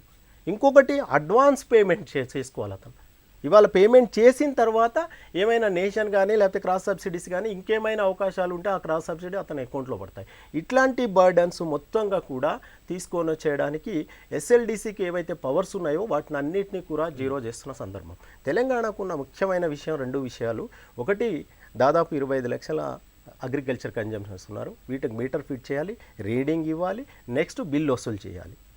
దీంట్లో ఒక రైతు 3 నుంచి 4 వేల రూపాయలు నెలకు కట్టి ఇట్లాగా కనీసం 8 నెలలు కట్టాల్సి వస్తే అతను కట్టిన తర్వాత సెంట్రల్ గవర్నమెంట్ అని స్టేట్ గవర్నమెంట్ అని ఆయనకి డబ్బులు రాలే, అక్కడ నుంచి ఇక్కడికి రాలేదని చెప్పేసి వీళ్ళు ఆపేస్తే అతని పరిస్థితి ఏంటి? ఒకవేళ ఆయన కట్టలేదు, మేము డిస్కనెక్ట్ చేసేసాం డిపార్ట్మెంట్ పరంగా, డిస్కనెక్ట్ చేస్తే అతనికి ఈల్డ్ టైంలో కరెక్ట్గా పీక్ ఉన్న టైంలో అతను రైతు ఏమవ్వాలి? అట్లానే తర్వాత లిఫ్ట్ ఇరిగేషన్స్ ఉన్నాయి. ఇవాళ లిఫ్ట్ ఇరిగేషన్ చాలా బల్క్గా ఇవాళ పాలమూరు రంగారెడ్డి కన్స్ట్రక్షన్ చేయబోతున్నారు, దానికి సంబంధించిన ఒక 5,000 మెగావాట్లు ఉంటుంది. అలానే కాళేశ్వరం 5,000, అలానే సీతారామ మొత్తంగా చూసుకున్నట్టయితే రమారామి తెలంగాణలో 12,000 మెగావాట్ల జనరేషను మొత్తంగా కూడా లిఫ్ట్ ఇరిగేషన్ ఇన్ కేసు 100% పెట్టాల్సి వస్తే అంతటి కన్జంప్షన్ అవసరం. సో వీటికి ఆల్రెడీ ఎల్సీ పేరు మీద డిపాజిట్ చేస్తేనే ఇస్తాడు. అంటే మీరు ఒక ప్రైవేటైజేషన్ని తీసుకొస్తున్నప్పుడు ఎంత దిట్టగా పాలసీ తయారు చేస్తున్నారో అదే స్టేట్ గవర్నమెంట్లో డిస్ట్రిబ్యూషన్ చేస్తున్నప్పుడు ఆ పాలసీస్ని పెట్టినట్టయితే డిస్ట్రిబ్యూషన్ కంపెనీస్ ఇందాక సార్ మాట్లాడినట్టు సఫిషియెంట్గా వచ్చే ఛాన్స్ ఉంది. ఆ ప్రాఫిట్ ఏమైనా వచ్చినా సరే అది అల్టిమేట్గా కన్జ్యూమర్కి పోతుంది తప్ప వ్యవస్థకు కాదు. కానీ ఇక్కడ ప్రాఫిట్ అనేది వస్తే వ్యక్తులకు పోతుంది. రాను రాను మాకు ఉద్యోగస్తులుగా భయం వేస్తుంది ఏంటంటే బిఎస్ఎన్ఎల్కి ఎట్లాంటి పరిస్థితి వచ్చిందో ఇవాళ ఎలక్ట్రిసిటీ రంగానికి కూడా రాబోతుందనే ఒక భయం ఉంది. ఎందుకు వచ్చింది? ఈవెన్ దో హైదరాబాద్ ఇప్పుడు మనం కూర్చొని ఉన్నాం, వేరే ప్రైవేట్ సెల్స్ తీయండి, వాటికి ఎట్లయితే సిగ్నల్స్ ఉంటాయి, ఎందుకు బిఎస్ఎన్ఎల్కి హైదరాబాద్లో కూడా సిగ్నల్ లేదు? ఢిల్లీలో ఒక కాల్ మాట్లాడలేం బిఎస్ఎన్ఎల్ కాల్, అదే పరిస్థితిలో ఇవాళ పోతుంది. ఒకవేళ ఇచ్చిన తర్వాత అల్టిమేట్గా కనుక ఆ థర్డ్ పార్టీ లైసెన్స్ కనుక తీసుకొని సార్ అతను డే టు డే యాక్టివిటీస్లో భాగంగా ప్రాపర్గా టెక్నికల్ చేయలేదు, ఎన్ని మరణాలు జరుగుతాయో తెలియదు, ఆయనకు లైన్స్ తెలియదు. ఇవాళ రమారామి 70,000 కోట్ల రూపాయలు తెలంగాణ వచ్చిన తర్వాత ట్రాన్స్కో, జెన్కో అండ్ డిస్ట్రిబ్యూషన్ కంపెనీకి ఇన్వెస్ట్మెంట్ చేసినాం. ఈ ఇన్వెస్ట్మెంట్ అన్నిటినీ కూడా కాల నిర్ణయంలో తీసుకోవాల్సిన ఈఆర్సీ ఆల్రెడీ డిసైడ్ చేస్తున్నారు. వీటినన్నింటినీ పక్కన పెట్టండి, నేను చెప్పిన పాలసీ మీరు ఇంప్లిమెంటేషన్ చేయాలంటే ఇవాళ స్టేట్ గవర్నమెంట్కి కానీ ఈ ఆర్గనైజేషన్స్ కానీ లాస్ చేసినట్ట లాభం చేసినట్టు అవునా అనేది మాత్రం భారీ చర్చకు దారి తీయాల్సిన అవసరం ఉన్నది. ఇది రాను రాను మాత్రం డెఫినెట్గా వ్యవస్థను పూర్తిగా నిర్వీర్యం చేయడానికి ఒక రకంగా ప్రైవేట్ వాడు ఎవడైతే ఉన్నారో మీరు ఆల్రెడీ ఇంటూనే ఉన్నాం, 1,000 కోట్ల రూపాయల కార్పొరేషన్లకు సంబంధించిన మాఫీ చేస్తారు. కానీ ఒక కామన్ క్యాండిడేట్ రాజ్యాంగంలో కూడు గూడు గుడ్డ విద్య వైద్యం అందరికీ అందించాలి. కానీ అలాంటి యాక్టివిటీస్ కోసం పనిచేయకుండా ఇవాళ ఎసెన్షియల్గా రాష్ట్రాలకు అవసరాలకు నిర్ణయాలు తీసుకునే పవర్ని సెంట్రల్ గవర్నమెంట్ తీసుకొని కావాలని చెప్పేసి ప్రైవేట్ వాళ్ళకు రెడ్ కార్పెట్తో పిలుస్తున్నట్టుగా మాత్రం ఈ యాక్ట్ మాత్రం చేస్తుంది. ఇది తీరని ఒక రకంగా ఆలోచనకు ఇబ్బందిగా ఉన్నది. తిమ్మారెడ్డి గారు, విద్యుత్ చట్ట సవరణతో క్రమంగా విద్యుత్ రంగం ప్రైవేటీకరణకు దారితీసే ప్రమాదం ఉందని నిపుణులు అంటూ ఉన్నారు. వాస్తవానికి అటువంటి ప్రమాదం అసలు ఉందా? ఈ బిల్లులో అందుకు అవకాశం కల్పించే అంశాలేంటి? 2003 చట్టం లోపల ఇది ఉన్నది. ఈ కొత్తగా వచ్చిన ప్రతిపాదన లేదు. 2003 విద్యుత్ చట్టం లోపల దాని ప్రియాముల లోపలే అక్కడ దాంట్లోనే క్లియర్గా చెప్పారు, ఇది ప్రైవేట్ రంగాన్ని ప్రోత్సహించడం కోసమే ఉంచి ఉన్నది. సో ఈ అమెండ్మెంట్స్ దాన్ని కొంచెం ముందుకు తీసుకెళ్ళే అవకాశం చూపిస్తాను. ఇంతకుముందు నేను చెప్పాను ఓపెన్ యాక్సెస్ అని. ఈ క్రాస్ సబ్సిడీ సర్ఛార్జ్ తీసేయడం వల్ల మొట్టమొదట దానివల్ల లాభపడేది ప్రైవేటు ఇండస్ట్రీస్, కమర్షియల్ ఎస్టాబ్లిష్మెంట్స్. ఎందుకంటే వాళ్ళు డిస్కౌంట్ కంటే తక్కువ రేటుకు బయట దొరుకుతున్నప్పుడు డిస్కౌంట్స్ వదిలిపెట్టేసి వాళ్ళు బయటకు వెళ్ళే అవకాశం ఉంటున్నది టోటల్గా. అట్లా ఇప్పుడు కొత్తగా వస్తున్న విద్యుత్ ఉత్పత్తి మొత్తం కూడా ప్రైవేట్ రంగం లోపల వస్తుంది. మొత్తం ఇప్పుడు ముఖ్యంగా వాళ్ళు ఈ నేషనల్ రిన్యూవబుల్ ఎనర్జీ పాలసీ అని ఒకటి తీసుకొస్తున్నారు. దాంట్లో అంటే ప్రతి రాష్ట్రంలో కూడా కొంత మొత్తం విద్యుత్ వినియోగం లోపల కొంత శాతాన్ని తప్పకుండా రెన్యూవబుల్ సోర్స్ నుంచి తీసుకోవాలి. అందులో ఇప్పుడు చూస్తే ముఖ్యంగా ఈ సోలార్ పవర్ కానీ, విండ్ పవర్ కానీ అందులో వస్తున్నవన్నీ కూడా ప్రైవేట్ సెక్టరే. అందులో పబ్లిక్ సెక్టర్ ఇన్వెస్ట్మెంట్స్ చాలా తక్కువ. సో దాంతోపాటు ఏంటంటే ఈ వివిధ రాష్ట్రాల లోపల వివిధ రకాలైన ఈ రెన్యూవబుల్ ఎనర్జీ కెపాసిటీస్ ఉంటాయి. కానీ ఇప్పుడు తమిళనాడులో విండ్ కెపాసిటీ ఎక్కువ ఉన్నది, అట్లాగే ఆంధ్రప్రదేశ్లో కొద్దిగా విండ్ కొద్దిగా సోలార్ ఉన్నది. అట్లాగే ఉత్తర భారతానికి వెళ్తే ఉత్తరాఖండ్లో వాళ్ళకి ఈ హైడ్రో కెపాసిటీ ఎక్కువ ఉన్నాయి. కాబట్టి ఒక్కొక్క రాష్ట్రంలో ఒక రకమైన పరిస్థితి ఉంటుంది. కానీ ఆ పరిస్థితులు తీసుకోకుండా మొత్తం దేశం మొత్తంకంతా ఒక పర్సెంటేజ్ తీసుకొస్తామంటే అది ఎందుకంటే ఈ ప్రైవేటు సంస్థలని ఆ విద్యుత్ ఉత్పత్తి లోపల ప్రోత్సహించడం కోసం ఒక ఇది. దాంతోపాటు ఈ విద్యుత్ ట్రాన్స్మిషన్ డిస్ట్రిబ్యూషన్ లోపల కూడా ఈ ప్రైవేట్ సంస్థలను ప్రోత్సహించాలన్న ఒక ఇది కూడా ఉన్నదని. ఇప్పుడు అట్లాగే నేషనల్ ట్రాన్స్మిషన్ యూటిలిటీ తీసుకొస్తే ఇంతవరకు పవర్ గ్రిడ్ కార్పొరేషన్ ఒకటే ఉంది. కానీ పవర్ గ్రిడ్ కార్పొరేషన్తో పాటు ఇప్పుడు ఈ ప్రైవేట్ విద్యుత్ ఉత్పత్తిదారులకు వాళ్ళు కూడా చాలా దగ్గరలో ఈ ట్రాన్స్మిషన్ లైసెన్సెస్ తీసుకున్నారు. సో అది ఇంకా దీని నుంచి ఇంకా ముందుకెళ్ళే అవకాశం ఉంది. దాంతో అట్లాగే ఇప్పుడు డిస్ట్రిబ్యూషన్ లెవెల్కి వచ్చేస్తే ఇప్పుడు డిస్ట్రిబ్యూషన్ సబ్ లైసెన్సీ అని అట్లాగే ఈ ఫ్రాంచైజీ అని తీసుకొచ్చారు. ఈ ఫ్రాంచైజీ గురించి సంబంధించి 2003 చట్టం లోపలే ఉన్నది. కానీ ఈ 17 సంవత్సరం లోపల కూడా ఎక్కడ ఈ ఫ్రాంచైజీ సరిగా పనిచేసినట్టు ఎక్కడ ఆధారాలు లేవు. ఫెయిల్ అయింది. దాంతోపాటు ఏంటంటే ఆల్రెడీ ఇప్పుడు ఫ్రాంచైజీకి ఎందుకు ఇస్తారు? బేసిక్గా మీటర్ రీడింగు, బిల్లింగ్, తర్వాత బిల్ కలెక్షన్. కానీ ఇప్పుడు ఈ 17 సంవత్సరాల లోపల చాలా మార్పులు వచ్చాయి. ఇప్పుడు తెలంగాణ, ఆంధ్రప్రదేశ్ తీసుకున్నా కానీ చాలా దగ్గర మీటర్ రీడింగ్ అంతా అవుట్సోర్స్ ఎంప్లాయ్ చేస్తున్నారు. తర్వాత బిల్ కలెక్షన్కి మీ సేవ సెంటర్లు చేస్తున్నారు. తర్వాత ఈ మధ్య ఆన్లైన్ పేమెంట్స్ వస్తున్నాయి. తర్వాత ఈ వాలెట్స్ వచ్చాయి. కానీ ఇవన్నీ వచ్చిన తర్వాత అసలు ఫ్రాంచైజీ అవసరమా అన్న క్వశ్చన్ వచ్చేస్తుంది. దాంతోపాటు ఈ డిస్ట్రిబ్యూషన్ సబ్ లైసెన్స్ అనేది ఒక ఐడియా ఇచ్చారు, కానీ దాని డీటెయిల్స్ ఎక్కడ లేవు యాక్ట్ లోపల. దాన్ని అది ఏం చేయాలి, ఏం చేస్తుంది, దాని పవర్స్ ఏమిటి, ఇది ఒక సెంటెన్స్ తప్ప ఈ ఫ్రాంచైజీకి డిస్ట్రిబ్యూషన్ లైసెన్స్కి మధ్య ఎక్కడ తేడా లేదన్నట్టు. సో అది ఏమన్నా ఈ ఎగ్జిక్యూటివ్ రూల్స్ ప్రిపేర్ చేసినప్పుడు, నేషనల్ పాలసీ ప్రిపేర్ చేసినప్పుడు దాన్ని ఏమన్నా వివరిస్తారో తెలియదు. కానీ ఇప్పుడున్న ప్రస్తుతం చట్టం లోపల మాత్రం ఈ డిస్ట్రిబ్యూషన్ సబ్ లైసెన్స్ అని ఒక పేరు మెన్షన్ చేశారు, కానీ దానికి సంబంధించి ఇంకా వేరే ఇంకేమీ లేదన్నట్టు. దాంతోపాటు ఇంకోటి ఏం తీసుకొస్తున్నారంటే ఇప్పుడు ఈ ఎలక్ట్రిసిటీ కాంట్రాక్ట్ ఎన్ఫోర్స్మెంట్ ఏజెన్సీ అని ఒకటి తీసుకొస్తున్నారు. దానికి ఈ కోర్టుకున్న పవర్స్ ఇస్తున్నామని. కానీ ఇప్పుడు ఈ ఎలక్ట్రిసిటీ కాంట్రాక్ట్ ఎన్ఫోర్స్మెంట్ ఏజెన్సీకి ఉన్న పవర్స్ అయితే ఉన్నాయో అవి ఇప్పుడు ఉన్న రెగ్యులేటరీ కమిషన్ కూడా అవే పవర్స్ ఉంది. అందులో ఇప్పుడు రెగ్యులేటరీ కమిషన్ కూడా వాటికి సివిల్ కోర్ట్ పవర్స్ ఉన్నాయి. అవే పవర్స్ ఇప్పుడు ఎన్ఫోర్స్మెంట్ ఏజెన్సీ కూడా ఉన్నది. ఇప్పుడు ఈ రెగ్యులేటరీ కమిషన్ చేయింది ఈ ఎన్ఫోర్స్మెంట్ ఏజెన్సీ ఏం చేస్తుందో ఎవరికి అర్థం కానిది, అంటే కన్ఫ్యూజన్ అట్లాగే ఉన్నది. కానీ బేసిక్ ఏమనిపిస్తుంది అంటే జాతీయ స్థాయి లోపల ఈ కేంద్ర ప్రభుత్వం చేతిలో ఇది ఒక రకమైన ఒక కొరడా మాదిరి ఉంటుంది. ఇటు రాష్ట్రాల నోర్లు ముయించేసి ఈ ప్రైవేటు విద్యుత్ ఉత్పత్తిదారులకు అనుకూలంగా ఈ కాంట్రాక్ట్ ఎన్ఫోర్స్మెంట్ జరిగేటట్టు చేయడానికి వాళ్ళకి ఇస్తున్న ఇది అదనపు ఒక వెసులుబాటు కింద మనం చూసుకోవచ్చు. అంటే ఇటు విద్యుత్ ఉత్పత్తి రంగం లోపల, ట్రాన్స్మిషన్ లోపల, డిస్ట్రిబ్యూషన్ లోపల కూడా ఇటు 2003 చట్టం లోపల కొన్ని ఉన్నాయి. ఇప్పుడున్న ఈ అమెండ్మెంట్స్ ఇంకా కొంచెం ముందుకు తీసుకెళ్ళడానికి కొన్ని ప్రయత్నాలు జరుగుతున్నాయి. ఈ 2003 బిల్లులోనే ఈ ప్రైవేటు అంశాల గురించి ఉన్నాయి అంటున్నారు. ఇప్పుడు ఈ బిల్లులో కూడా ఆ రకంగా మెన్షన్ చేస్తారు. అయితే దీనివల్ల వినియోగదారులు ఏ రకంగా నష్టపోతారంటారు? సామాన్య వినియోగదారులు కంటే ఇప్పుడు ఈ ఎలక్ట్రిసిటీ కాంట్రాక్ట్ ఎన్ఫోర్స్మెంట్ ఏజెన్సీ మనం తీసుకుందాం ఉదాహరణకు. ఇప్పుడు ఈ ఎలక్ట్రిసిటీ రెగ్యులేషన్ కమిషన్ వచ్చినప్పుడు ఎలక్ట్రిసిటీ రెగ్యులేషన్ కమిషన్ ఆయా రాష్ట్రాల లోపల వివిధ ప్రాంతాల లోపల పబ్లిక్ హీరింగ్స్ కండక్ట్ చేస్తుంది. సో ఆయా ప్రాంతాల లోపల ఇక్కడ కన్జ్యూమర్స్ వెళ్ళి అక్కడ హీరింగ్స్లో పాల్గొనే అవకాశం ఉంది. అట్లాగే వాళ్ళ కన్జ్యూమర్స్కి సమస్య వచ్చినప్పుడు కాంట్రాక్ట్ సంబంధించి ఈ రెగ్యులేటరీ కమిషన్ ముందు అక్కడ పార్టిసిపేట్ చేసే అవకాశం ఉంది. కానీ ఎన్ఫోర్స్మెంట్ ఏజెన్సీ అన్నది ఢిల్లీలో ఉంటుంది. అది ఎంతమంది వినియోగదారులకు అది అందుబాటులో ఉంటుంది. కానీ ఇప్పుడు అపీలేట్ ట్రిబ్యునల్ అని ఒకటి ఉన్నదండి.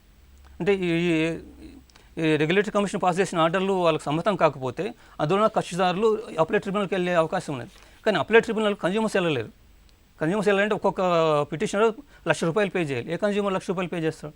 అట్లాగే ఈ ఇప్పుడున్న ఎన్ఫోర్స్మెంట్ ఏజెన్సీ కూడా అదే రకమైన రూపం తీసుకునే అవకాశం ఉంది. కొత్తగా తీసుకొస్తున్న రూపం అంతా కూడా ఈ ఎన్ఫోర్స్మెంట్ ఏజెన్సీ టైపు వస్తున్నది. కాబట్టి ఇప్పుడు రెగ్యులేషన్ కమిషన్ వరకు వెళ్ళే వాళ్ళు ఎన్ఫోర్స్మెంట్ ఏజెన్సీ వరకు కన్జ్యూమర్స్ వెళ్ళలేరు. దాంతో మొత్తం ఖర్చులు ఏ విధంగా సాధిస్తారని. దాంతోపాటు ఇంకొకటి ఏమంటే ఇప్పుడు క్రాస్ సబ్సిడీ తీసేయాలి అన్నది. అంటే కొన్ని వినియోగదారులకు క్రాస్ సబ్సిడీ లేకుండా వాళ్ళు విద్యుత్తును వాడుకోవడం అనేది వాళ్ళు కాని పని అని.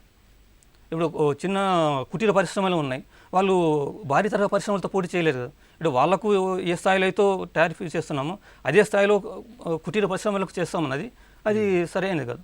అట్లే కన్జ్యూమర్స్ కూడా మొత్తం ఖర్చు మొత్తం టారిఫ్ మొత్తం కాస్ట్ రిఫ్లెక్ట్ టారిఫ్ అన్నప్పుడు అందరు కన్జ్యూమర్స్ కూడా కాస్ట్ రిఫ్లెక్ట్ టారిఫ్ను భరించే అవకాశం ఉండదు. అంటే రాష్ట్ర ప్రభుత్వం నుంచి వీళ్ళకు సబ్సిడీ అందేంత వరకు కూడా దాన్ని భరించవలసిన అవకాశం ఉంది. ఇప్పుడు ఏమంటున్నారు, దీనికి ఉదాహరణగా ఈ గ్యాస్ సిలిండర్ని తీసుకొస్తున్నారు.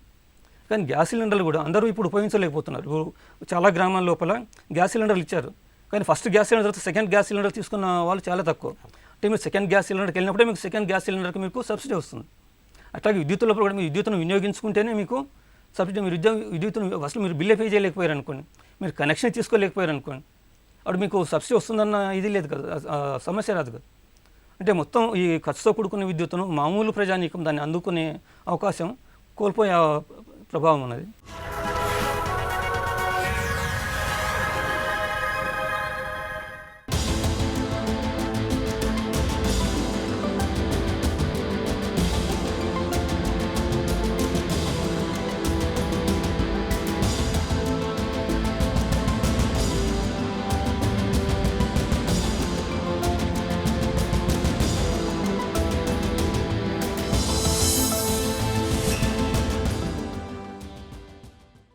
మల్లారెడ్డి గారు, సాంప్రదాయేతర ఇంధనాన్ని రాష్ట్రం వినియోగించే మొత్తం విద్యుత్తులో నిర్ణీత కోటా కింద తప్పనిసరిగా వాడాలి, లేకపోతే జరిమానా వేస్తారు.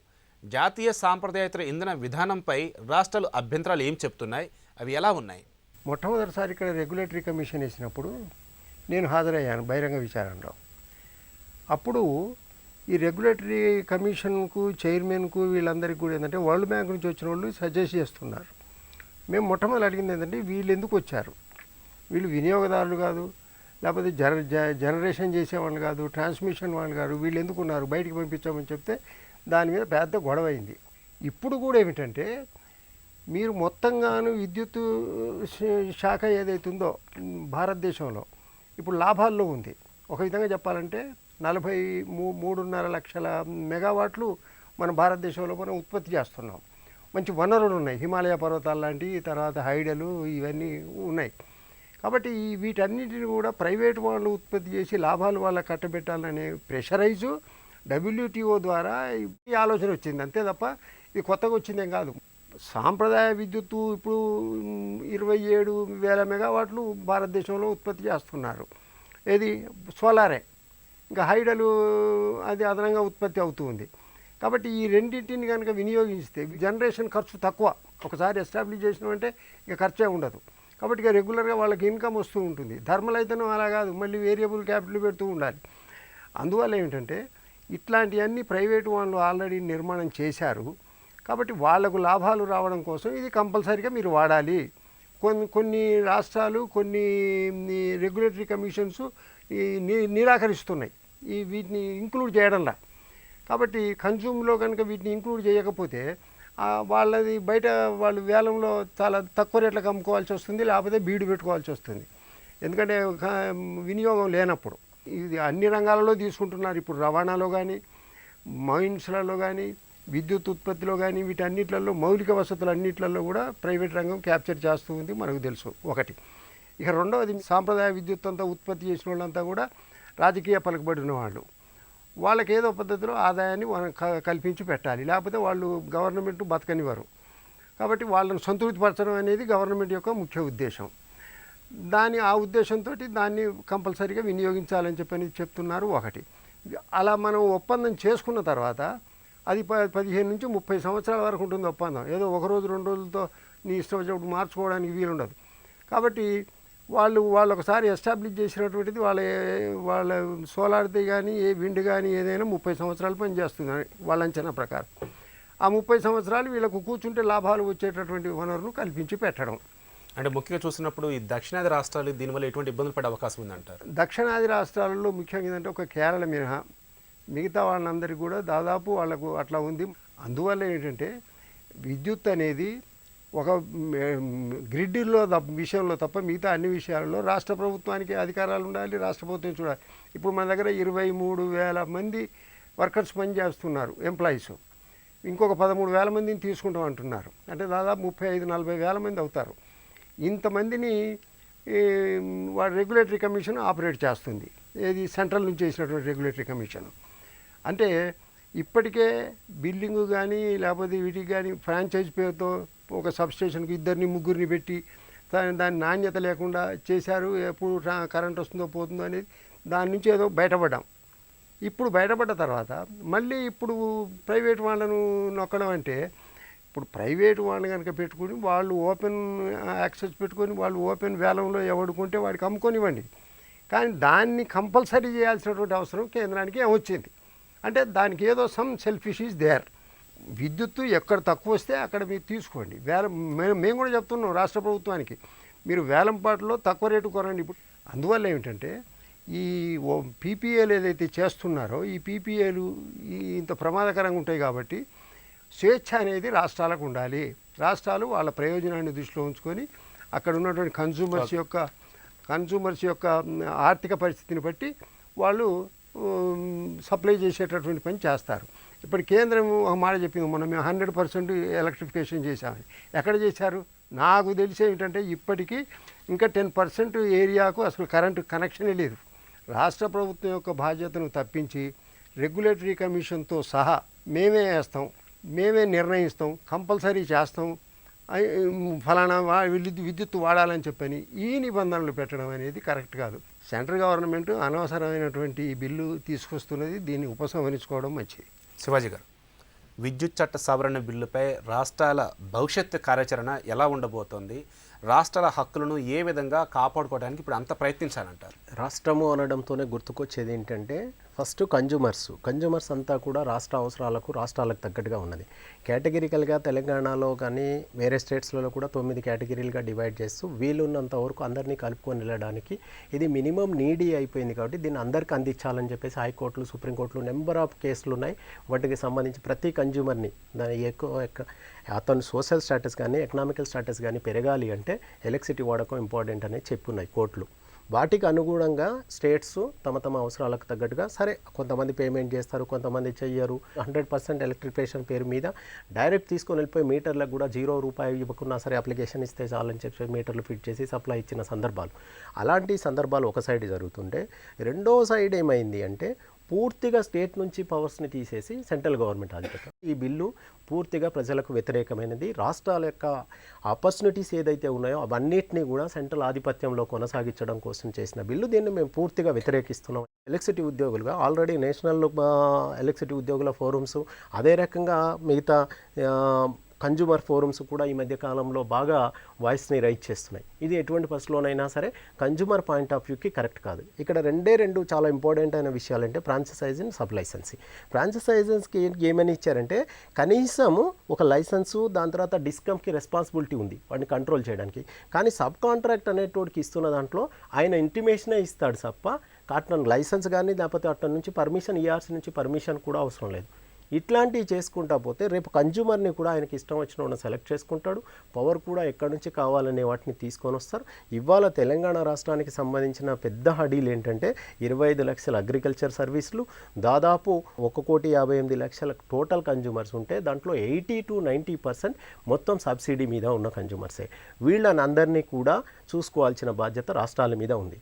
రేపు రాష్ట్రాలను కాదు అనుకొని కనుక సెంట్రల్ గవర్నమెంట్ చేస్తే సెంట్రల్ గవర్నమెంట్ వాళ్ళకి డైరెక్ట్గా సబ్సిడీస్ ఏమైనా ఇస్తుందా? ఎందుకంటే పవర్స్ వాళ్ళ దగ్గర తీసుకున్నారు, ప్రైవేట్ వాళ్ళని తీసుకున్నారు. కాబట్టి దీన్ని అర్థమయ్యేటట్టుగా సమాజం అర్థం చేసుకోవాల్సిన అవసరం ఉంది. ఇది డెఫినెట్గా ఏదైతే మినిమం రిసోర్స్ నీడి, గాలి, నీరు ఎట్లయితే తయారైందో అలాంటి వాటిలో ఎలక్ట్రిసిటీ ఒకటి కామన్ అయిపోయింది. ఆ ఎలక్ట్రిసిటీని కామన్ క్యాండిడేట్కి అందనివ్వకుండా చేయడం కోసం అది కూడా కమర్షియల్ యాక్టివిటీస్లో ప్రాఫిట్ అండ్ లాస్గా చూసే పరిస్థితిగా ఎలక్ట్రిసిటీ రంగాన్ని తయారు చేయడాన్ని మాత్రం ఎలక్ట్రిసిటీ ఉద్యోగులుగా, ఎలక్ట్రిసిటీ ఉద్యోగ సంఘాల నాయకులుగా మేమందరం కూడా భారీ చర్చలు చేస్తున్నాం. దీన్ని పూర్తిగా వ్యతిరేకిస్తాం. అవసరం అనుకుంటే ఎంతటి ఉద్యమానికైనా సరే ఆల్రెడీ రాష్ట్ర ప్రభుత్వం చాలా స్పష్టంగా చెప్పున్నది. కాబట్టి దీన్ని ఈ రాష్ట్ర ప్రభుత్వం తెలంగాణనే కాదు, ఇవాళ ఉన్న వాటిలో అన్నిట్లలో దాదాపు మెజారిటీ ఆఫ్ స్టేట్స్ దీన్ని పూర్తిగా వ్యతిరేకిస్తున్నాయి. ఇంకోటి అగ్రికల్చర్కి సంబంధించిన వాటిలో కూడా తీరని అన్యాయం జరిగే ఛాన్స్ ఉంది. కాబట్టి అగ్రికల్చర్ కన్జంప్షన్ పెరగాలన్నా లేకపోతే ఏదైతే భారతదేశానికి రైతే వెన్నుముక అని చెప్పేసి అంటున్నామో అలాంటి సందర్భాల్లో ఇవాళ రైతుని నడిచే సంస్కరణలు ఇది కరెక్ట్ కాదు. పాత రోజుల్లో రిఫార్మ్స్ అనే యాక్ట్లో ప్రకారం మొత్తంగా కామన్గా ఉన్న ఎస్ఈబిని తీసుకొచ్చి ముక్కలు చేసేసి 4-5 ముక్కలు చేసిన సందర్భాలు. మళ్ళీ ఇప్పుడు ఏం చేసుకుంటున్నారు, స్టేట్ని అన్నింటినీ తీసుకొని వచ్చి నా చేతిలో ఉండాలంటున్నారు. అంటే రాజ్యానికి రూలింగ్ చేయాల్సిన వాళ్ళు మారినంత మాత్రాన కామన్ క్యాండిడేట్ యొక్క ఆబ్జెక్టివ్ను మర్చిపోవడం అనేది ఇక్కడ జీర్ణించుకోలేని విషయం. ఎలక్ట్రిసిటీ ఉద్యోగుల కంటే కూడా సమాజానికి ఇది తీరని నష్టం. ఆ సమాజంలో కూడా మరి ఒకవేళ ఇప్పుడు నేషనల్ రెన్యూవబుల్ ఎలక్ట్రిసిటీ పాలసీ ప్రకారం చూసినట్టయితే నార్థరన్ స్టేట్స్లో హైడ్రల్ పవర్ ఉంది, అది కొనాలని ఏమైనా సదరన్ స్టేట్కి ఫోర్స్ చేస్తున్నారా? ఇలాంటి డిఫరెన్సెస్ అన్నిటినీ కూడా చర్చకు లేపే ఛాన్స్ ఉంది. ఇది ఎక్కడికి దారి తీస్తుందో తెలియదు. కాబట్టి సెంట్రల్ గవర్నమెంట్ మేము రిక్వెస్ట్ చేస్తున్నది ఏంటంటే ఏమైనా మీరు చేయదలుచుకుంటే పాలసీస్ అన్నిటినీ కూడా స్టేట్ గవర్నమెంట్కి అడ్వైజరీగా చేయండి, అడ్వైజరీగా తీసుకొని చేయండి. దానికి చిన్న ఎగ్జాంపుల్ చెప్తా. జిఎస్టీ అన్నారు, జిఎస్టీని తీసుకొని వెళ్ళిపోయి సెంట్రల్ గవర్నమెంట్ తీసుకొని ఇవాళ స్టేట్స్ ఉనికి కోల్పోయినాయి. అంటే జిఎస్టీ పేమెంట్ రిటర్న్ స్టేట్కి రావాల్సిన షేర్ ఇస్తేనే మాత్రమే స్టేట్స్ బతికే పరిస్థితిలో వచ్చేసినాయి. రేపు ఎలక్ట్రిసిటీ రంగం కూడా ఇట్లానే పరిస్థితి ఉంటే ఇక్కడ నిరంతరాయంగా వాడుకోవాల్సిన పవరు ఆ కన్జ్యూమర్ పరిస్థితి ఏమవ్వాలి? ప్లస్ కేటగిరికల్గా డివైడ్ చేయబోతున్నారు. ఇంకోటి యాక్ట్లో దాచి ఉన్నది ఏంటంటే ఇవి మొత్తం 9 కేటగిరీలు ఉండవు, 4 కేటగిరీలు ఉండబోతున్నాయి. 1 డొమెస్టిక్, 2 హెచ్టీ, 3 అగ్రికల్చరు, 4 అదర్స్. ఎవడైనా రాని దాంట్లో దోషేస్తాం. ఇట్లాగా ఎవరైతే ప్రైవేటోడు ఈజీగా తీసుకొని వెళ్ళడానికి కావాల్సిన పాలసీస్ అన్నీ చేస్తున్నారు. ఇంత స్ట్రిక్ట్ పాలసీస్ చేస్తున్నప్పుడు ఇటు నేషనల్ వైడ్గా సంబంధించిన ఎన్టీపీసీ కానివ్వండి, నేషనల్ హైడ్రికల్ పవర్ కానివ్వండి, వాటిని అన్నింటినీ కూడా వాడుకోవాల్సిన అవసరం కూడా స్టేట్ల మీదనే ఉన్నప్పుడు వాటిని వాడుకునే రకంగా వాటికి కావాల్సిన రకంగా ఈ మెకానిజాన్ని స్ట్రెంథనింగ్ చేయడానికి స్టేటు సెంట్రల్ రెండూ కలిసి మాట్లాడుకొని ఒక మంచి పాలసీని తయారు చేసినట్టయితే అది రాష్ట్ర ప్రజలకు, ఉద్యోగులకు, మిగతా వారికి అందరికీ రాష్ట్రానికి, సెంట్రల్కి కూడా మొత్తానికి ఉపయోగపడే సమస్య ఉంది. లేని పక్షంలో ఇక్కడ అందరూ వారు వీరు కాకుండా అందరి మీద మాత్రం బర్డెన్ పడే ఛాన్స్ మాత్రం డెఫినెట్గా ఉంది.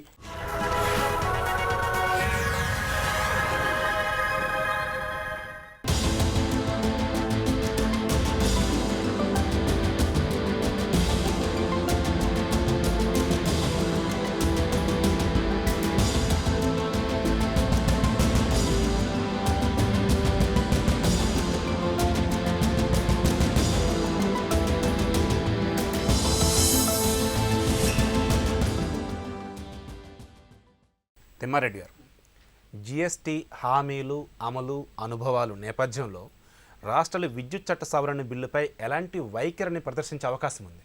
ఇప్పటికే చాలా రాష్ట్రాలు ఈ విద్యుత్ సవరణను అపోజ్ చేస్తున్నాయి. ఎందుకంటే ఈ మొత్తం విద్యుత్ రంగం మీద ఇంతవరకు అయితే ఏ రాష్ట్రాలకు ఏ అధికారాలు ఉన్నాయో అధికారాలన్నింటినీ ఇప్పుడు కేంద్ర ప్రభుత్వం తీసేసుకుంటుంది. ఇటు రెగ్యులేటరీ కమిషన్ చైర్మన్ సభ్యులను అపాయింట్ చేయడం లోపల కానీ, అట్లాగే ఆ రాష్ట్రంలో ఎంత విద్యుత్తును రెన్యూబుల్ సోర్స్ నుంచి కొనాలన్న ఇది కానీ, ఎంత సబ్సిడీ ఇవ్వాలన్నది కానీ, ఎంత క్రాస్ సబ్సిడీని కలెక్ట్ చేసుకోవాలన్నది కానీ, ఇటు పలు విషయాల లోపల ఇంతవరకు అయితే రాష్ట్రాలకి అధికారాలు ఉన్నాయో లేదా రాష్ట్రంలో ఉన్న రెగ్యులేటరీ కమిషన్స్కి అధికారాలు ఉన్నాయో వాటన్నిటిని కేంద్ర ప్రభుత్వం కేంద్ర స్థాయికి తీసుకెళ్లే ఇది ఉన్నది. కాబట్టి తప్పకుండా ఈ లెవెల్లో ఈ వైపు నుంచి కూడా అన్ని రాష్ట్రాల నుంచి కూడా ఈ విద్యుత్ సవరణ చట్టం మీద వ్యతిరేకత వచ్చే అవకాశం ఉంది. ఎందుకంటే ముఖ్యంగా ఒక్కొక్క రాష్ట్రంలో ఒక్కొక్క రకమైన పరిస్థితి ఉంటుంది. అన్ని రాష్ట్రాల లోపల ఒక్కొక్క రకమైన పరిస్థితి ఉంది. ఒక ఉదాహరణకు ఢిల్లీ తీసుకుంటే అక్కడ అగ్రికల్చర్ లోడ్ తక్కువ, కానీ వాళ్ళు కమర్షియల్ లోడ్ ఎక్కువ, ఇండస్ట్రియల్ లోడ్ ఎక్కువ. అది తెలంగాణ తీసుకోండి, ఇక్కడ అగ్రికల్చర్ చాలా దాదాపు 25% విద్యుత్తును అగ్రికల్చర్ సెక్టర్కి వెళ్తుంది. కాబట్టి ఇక్కడ ఉన్న ప్రభుత్వం అంటే ఇటువంటి ప్రభుత్వాలు అంటే ఆంధ్రప్రదేశ్ కానీ, తమిళనాడు కానీ, కర్ణాటక కానీ, పంజాబ్ కానీ వ్యవసాయ రంగం మీద కూడా దృష్టి సారించవలసిన అవసరం ఉంటుంది. ఒక్కొక్క రాష్ట్రంలో ఒక్కో రకమైన విద్యుత్ ఉత్పత్తి వనరులు ఉన్నాయి. అన్ని రాష్ట్రాల లోపల ఒకే రకంగా లేవు. వీటన్నిటికీ ఒక్కటే సొల్యూషన్ ఇవ్వడం అన్నది సరైనది కాదు. కాబట్టి తప్పకుండా ఆ రాష్ట్రాల లోపల ఉన్న ప్రభుత్వాలు ఈ చట్టం వల్ల వచ్చే ఒక సమాంతరమైన విధానాన్ని వాటి అనుకూలంగా ఉండవు. అంటే దీన్ని ఆ సంవత్సరం లోపల ఏ విధంగా ప్రవర్తించాలన్నది రాష్ట్ర ప్రభుత్వానికి అంతుపట్టకుండా ఉంటుంది. అంటే మొత్తం అంతా కేంద్రం నిర్ణయిస్తున్నప్పుడు అసలు రాష్ట్ర ప్రభుత్వం ఎందుకన్న సమస్య కూడా వస్తుంది. కాబట్టి తప్పకుండా అంటే ఈ దేశంలో ఉన్న ఈ డైవర్సిటీని దృష్టిలో పెట్టకుండా ఈ చట్టాన్ని తీసుకొచ్చారు. ఒక రెన్యూబుల్ ఎనర్జీ పాలసీ తీసుకున్నప్పుడు కూడా ఏమన్నారు, ఇప్పుడున్న చట్టం లోపల ఏ పాలసీ తీసుకున్నా కానీ అది రాష్ట్ర ప్రభుత్వంతో చర్చించి తీసుకోవాలి. కానీ ఇప్పుడు వస్తున్న సవరణ లోపల అని చెప్పారంటే కేంద్ర ప్రభుత్వం రాష్ట్ర ప్రభుత్వాలతో చర్చించవచ్చు, చర్చించకపోవచ్చు. రాష్ట్ర ప్రభుత్వం చర్చించకుండానే జాతీయ స్థాయి రెన్యూబుల్ ఎనర్జీ పాలసీ తయారు చేయొచ్చు. దాంతోపాటు అంటే దాంట్లో ఇంకొకటి కొత్తగా హైడ్రో పాలసీ కూడా తీసుకొచ్చారండి. నాగార్జున సాగర్, శ్రీశైలం ఉన్నది ఇవి. కానీ ఇవి పాత ప్రాజెక్ట్ కాబట్టి వీటిని పరిగణలోకి తీసుకోరు, కానీ కొత్తగా వచ్చిన వాటిని తీసుకోవాలి. అంటే ఇటు ఉత్తరాఖండ్లో కానీ లేకపోతే నార్త్ ఈస్ట్లో వస్తున్న హైడ్రో ప్రాజెక్టులు మాత్రమే తీసుకోవాలి. దాంతోపాటు అంటే కొత్తగా వస్తున్న హైడ్రో ప్రాజెక్టుల యొక్క కాస్ట్ చాలా ఎక్కువ ఉన్నది. నేషనల్ రెన్యూవబుల్ పాలసీగా ఈ హైడ్రో పవర్ పర్చేజ్ ఆబ్లిగేషన్ కూడా అన్ని రాష్ట్రాల మీద తీసుకొస్తే వాటి అదనపు భారం పడే అవకాశం ఉన్నది. దాంతోపాటు తప్పకుండా ఈ రాష్ట్రాల నుంచి దాని మీద వ్యతిరేకత వచ్చే అవకాశం ఉన్నది. దేశం మొత్తం చూస్తే ఒకే మూసలో ఒక సొల్యూషన్ ఇవ్వడం అనేది సరైనది కాదు. కాబట్టి ఏ రాష్ట్రంలో ఒక వివిధ రకాల పరిస్థితులు ఉన్నాయి కాబట్టి ఆ రాష్ట్రంలో వస్తున్న కన్జ్యూమర్స్ కేటగిరీకి సంబంధించి ఎట్లా వస్తున్న విద్యుత్ ఉత్పాదన అవకాశాలను బట్టి వాటిని ఒక దగ్గర తీసుకొస్తే అప్పుడు ఆ రాష్ట్రాలు వాటి మీద నిర్ణయం తీసుకుంటే సరిగా ఉంటుంది. మల్లారెడ్డి గారు, 2020 విద్యుత్ చట్ట సవరణ బిల్లు సమాఖ్య స్ఫూర్తికి విరుద్ధంగా ఉందని రాష్ట్రాలు కూడా అభిప్రాయపడుతూనే ఉన్నాయి. పార్లమెంట్లో ఈ బిల్లుకు ఎలాంటి సవాళ్ళు ఎదురవుతాయంటారు? ఇండియా అనేది ఇది ఫెడరల్ కంట్రీ. అసలు ఇది యూనియన్ బడ్జెట్ అంటాం తప్ప భారత్ బడ్జెట్ అనం. పిలుచుడే యూనియన్ బడ్జెట్ అంటాం. అది మనది డీసెంట్రలైజేషన్. అసలు మన డీసెంట్రలైజేషన్ను ఈయన జిఎస్టీలోనే సెంట్రలైజ్ చేశాడు. అసలు అప్పుడే అందరూ వ్యతిరేకించారు. ఒక దేశం ఒక పన్ను, ఒక దేశం ఒక బ్యాంకు, ఒక దేశం ఒక వ్యవసాయం అని చెప్పని. ఇప్పుడు భూసేకరణ చట్టం కూడా భూసేకరణ అనేది రాష్ట్రాలకు సంబంధించిన సమస్య. అది సెంట్రల్కి ఏ సంబంధం లేదు. ఎందుకంటే ల్యాండ్ రిఫార్మ్స్ అన్నీ కూడా చేసేది స్టేట్సే. కానీ దాన్ని సెంట్రల్ చట్టం చేసి దాన్ని సవరణ చేసి అక్కడి నుంచి వచ్చింది. అది అక్కడ రియాక్షన్ బాగా వచ్చిన తర్వాత మీ స్టేట్లు అమెండ్మెంట్ చేసుకోండి అన్నారు, సవరణలు చేసుకోండి, మీరు ఆర్డినెన్స్లు చేసుకోండి అని చెప్పి అన్నారు. అందుకోసం మొట్టమొదటి ఏంటంటే ఇది ఫెడరల్ కంట్రీ కాబట్టి ఇక్కడ డీసెంట్రలైజేషన్ జరగాలి. అన్నీ తన చేతిలోనే పెట్టుకుంటే రేపు అడ్మినిస్ట్రేషన్లో ఏ నష్టం తప్పు జరిగినా, నువ్వు తప్పుడు నిర్ణయం తీసుకున్నా మొత్తం కంట్రీ అంతా దానికి నష్టపోవాల్సి వస్తుంది. అంటే అందులో ముఖ్యంగా ఏమిటంటే ఎలక్ట్రిసిటీ, ఫైనాన్సు, రవాణా, ఈ మూడు ఎంత కీలకమైనవి అంటే ఈ మూడు అసలు ఒకటి హార్టు, రెండు లివరు, మూడవది బ్లడ్. ఈ మూడు ఇంత కీలకమైనటువంటి అట్లా కీలకమైనటువంటి దాన్ని సెంట్రలైజ్ చేయడం వల్ల లాభం ఏమిటి? ఇప్పుడు నేను చెప్పినట్టు ఏమిటంటే బయట నుంచి వాళ్ళకి ఇంటర్నేషనల్గా వస్తున్న ప్రెషర్ ఒకటి, రెండవది ప్రెషర్ వస్తే కూడా తట్టుకోవాలి. ఇప్పుడు కాటన్కు ఎక్స్పోర్ట్ సబ్సిడీ ఇవ్వకూడదని చెప్పని అమెరికా ప్రెషర్ చేసింది. మన నిర్మలా సీతారామన్ గారు వెళ్ళి సంతకం పెట్టి వచ్చారు నైరోబీలో, మేము ఇవ్వమని చెప్పని. కానీ వాళ్ళు సబ్సిడీ ఇస్తున్నారు. వాళ్ళ బడ్జెట్ నుంచి 3% వరకు ఎక్స్పోర్ట్ సబ్సిడీ ఇస్తున్నారు, ఇచ్చి అక్కడ రైతులు కాపాడుకుంటున్నారు. అందువల్ల ఏంటంటే ఏ దేశ ప్రయోజనాలు ఆ దేశాన్ని బట్టి చూసుకోవాల్సినటువంటి అవసరం ఉంటుంది. అంటే ఒక దేశం యొక్క పరిస్థితులు అన్ని చోట్ల ఒక తీరుగా ఉండదు. వాతావరణం చూడండి, ఇక్కడ పండిన పంటలు ఇంకో చోట మనం యాపిల్స్ పండించగలమా? లేదు. వాడు అక్కడ హిమాచల్ ప్రదేశ్లో మిరపకాయలు పండించగలడా? అందువల్ల ఏమిటంటే వాతావరణ పరిస్థితుల బట్టి, భౌగోళిక పరిస్థితుల బట్టి ఆ దేశాల యొక్క అవసరాలు ఉంటాయి. అందువల్ల ఇది ఫెడరల్ పద్ధతి ఒకటి. ఇక రేపు ఇది పార్లమెంట్లో పెడితే నాకు తెలిసినంత వరకు ఏంటంటే బీజేపీ రాష్ట్రాల్లో కూడా వ్యతిరేకత వస్తుంది. అయితే వాళ్ళు బయటికి అనకపోవచ్చు, వాళ్ళ ఇన్నర్ పార్టీ డిస్కషన్స్లో మాత్రం చాలా సీరియస్ వ్యతిరేకతే ఉంటుంది. ఒకటేమిటంటే హైడల్ ఉత్పత్తి ఎంత ఉంది, 46,000 మెగావాట్లు ఉంది మొత్తం ఇండియాలో. అంటే ఈ మన దక్షిణాది కనుక గోదావరి కృష్ణ తీసివేస్తే అది ఒక 40,000 ఉంటుంది. 40,000 మెగావాట్లు దక్షిణాదికి అమ్ముకోవాలనేది వాళ్ళు అంటున్నారు. నాకు తెలిసిన ఒక మిత్రుడు అక్కడ హిమాలయ పర్వతాలలో ఒక జనరేషన్ కేంద్రం పెట్టాడు హైడిల్. అది ఎక్కడ పెట్టాడు ఏంట్రా అంటే బాబు అంటే లేదు, నేను సౌత్కు అమ్మేస్తాను, గ్రిడ్లో పడేస్తాను, గ్రిడ్లో పడేసి ఇక్కడ తీసుకుంటాను. ఇప్పుడు ఇక్కడ మన విజయవాడ దగ్గర ఇబ్రహీంపట్నం దగ్గర ఒక అతను వీటీపీఎస్ నుంచి వచ్చే వాటర్కు కరెంట్ ఉత్పత్తి చేసి గ్రిడ్లో కలుపుతాడు, హైదరాబాద్లో తీసుకుంటాడు. మరి లాసెస్ ఎవడు భరించాలి? వీలింగ్ ఛార్జెస్ ఇస్తానంటాడు. వీలింగ్ ఛార్జెస్ కాదు, అసలు లాసెస్ ఎవడు భరించాలి? ఇప్పుడు ఒక కండక్టర్ యొక్క లైఫ్ 20 years, తర్వాత దాన్ని రీనోవేషన్ చేయాలి. మనం చేయలేకపోతున్నాం. అసలు డిస్కామ్లు చేయాల్సినప్పుడు డిస్కామ్లు చేయడంలా. ఇప్పుడు ట్రాన్స్ఫార్మర్లు అవన్నీ చూస్తే మన లాసులు దాదాపు 15-20% దానికి ఉంది.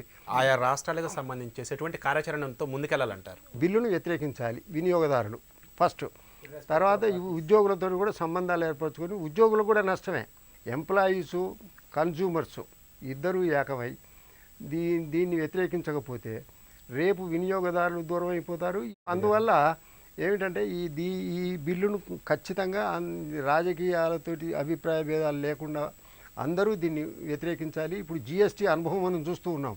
ఏమి కాదంటే ఇప్పుడు మన రాష్ట్రానికే ఏటా 3 నుంచి 5,000 కోట్లు నష్టం వస్తూ ఉంది. అసలు రావాల్సినటువంటి డబ్బులు సకాలంలో రావు, వాళ్ళ చేతికి పోయి మళ్ళీ మన చేతికి రావాలి. అందువల్ల ఏమిటంటే ఈ కొన్ని రాష్ట్రానికి ఉన్నటువంటి హక్కులు, బాధ్యతలు ఉన్నటువంటి కొన్ని రంగాలను వాటిని అలాగే డెవలప్ చేయాలి. వీలైతే వెనుకబడ్డటువంటి రాష్ట్రానికి కేంద్రం ఆర్థిక సహాయం చేయాలి. ఇప్పుడు కొన్ని ప్రాజెక్టులు కడుతూ ఉన్నారు. ప్రధానమంత్రి కృషి సించాయి యోజన అని చెప్పని మేము డబ్బులు ఇస్తామంటారు. ఏమి ఇస్తారు వాళ్ళు? మొత్తం భారతదేశంలో 99 ప్రాజెక్టులకు 4,000 కోట్లు ఇచ్చారు. దాంతో ఏం డెవలప్ అవుతుంది? రాష్ట్రాల యొక్క సమస్యలలో కేంద్రం జోక్యంగా చేసుకోకుండా బయట ఇంటర్నేషనల్గా వచ్చేటటువంటి ప్రెషర్ను తట్టుకునేటటువంటి ధైర్యం కలగడానికి ఫెడరల్గా ఉన్నటువంటి స్టేట్స్ను తాను గట్టిపరుచుకుంటే అప్పుడు మనం అంతర్జాతీయంగా ఘర్షణ పడాలి. స్ట్రగుల్ ఫర్ ఎగ్జిస్టెన్స్ అని చెప్పి ఒక సూత్రం ఉంది, భౌతికవాద సూత్రం. మనం కూడా ప్రపంచంలో బతకాలి అంటే we have to struggle with international issues. వాళ్ళతో మనం ఘర్షణ పడకుండా ఎలా బతుకుతాం? అసలు నిర్ద్వందంగా ఈ బిల్లును ఉపసంహరించుకోవాలి. ఈ బిల్లును ప్రవేశపెట్టకూడదు. ముందు ఈ బిల్లు వల్ల ఈ డిస్కౌంట్ పరిస్థితి ఏంటంటారు? ఇప్పటికే డిస్కాములు అనేక తప్పుడు ఎన్పిఎల్ కూడా పెరిగిపోతున్నాయి. కాబట్టి భవిష్యత్తులో కూడా ఏంటంటే ఈ సెంటర్ తోటి వాళ్ళు కొల్లుడు కనుక అయిందంటే మరింత నష్టం వచ్చేటటువంటి పరిస్థితి ఉంటుంది. కరెంటు నాణ్యత గల కరెంటు రాదు. పోతే ఆ వచ్చిన కరెంటు కూడా ఛార్జీలు బాగా పెరిగి వినియోగదారుల మీద భారం పడేటటువంటి అవకాశం ఉంటుంది. కాబట్టి ఈ డిస్కాములు కూడా దీన్ని వ్యతిరేకించడం మంచిది. విద్యుత్ చట్ట సవరణ బిల్లు సమాఖ్య స్ఫూర్తికి విరుద్ధంగా ఉందని నిపుణులు అభిప్రాయపడుతున్నారు. రాష్ట్రాలు, విద్యుత్ సంస్థలు నష్టపోవడంతో పాటు ప్రజా ప్రయోజనాలు దెబ్బతింటాయని అంటున్నారు. ఇది నేటి ప్రతిధ్వని. నమస్కారం.